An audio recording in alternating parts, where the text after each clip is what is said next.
This is a follow-up to the IK kinematics animation process. Often enough, when you introduce an IK kinematics, which is composed of a line that connects a series of 3 joints, and what it allows you to do is when you grab, say, at a certain point in time, if you grab the tip with the vertices of the IK, you can articulate it and the elbow follows. But often enough, the elbow is sideways or it's in a completely different angle, which would be perhaps even as severe as this, where the elbow is bending down, and now if I were to drag on that, you can see it's going through his head. So it's an easy thing to remedy. I'm going to go to one of the keyframes, and when I've got the IK selected, the keyframes are reflected in the timeline. Now, to get precisely on a keyframe, so that when I do change this, I don't drop another keyframe, I'm going to use the toolbar in the lower right-hand corner, where we start and stop our animation for preview. There are also these 2 icons, the triangles that have orange vertical lines in front of them. Those vertical lines correspond to the keyframes you see in your timeline. So I'm going to navigate to the one at 25 by clicking on this one.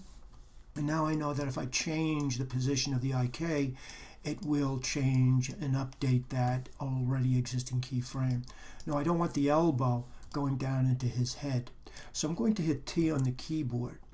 And you'll notice that when you do that, you've got 2 sets of vertices. You've got the one that was up here at the IK, but you'll notice the one down here that corresponds to the bone where the IK originates from. Now I'm going to pull this up so it makes more sense. And you'll see that there's a very large white triangle. And that's a visual aid to help you direct the angle that you see here in the IK. So I want that to be somewhat vertical. So I'll click and drag on my y-axis to straighten it out, and you can go as far as you want with that. You can see that you can also control the left and right on that as well. So once you have the angle you want of that joint, you'll right-click on the joint again where the IK originates, and you'll choose Set Preferred Angle.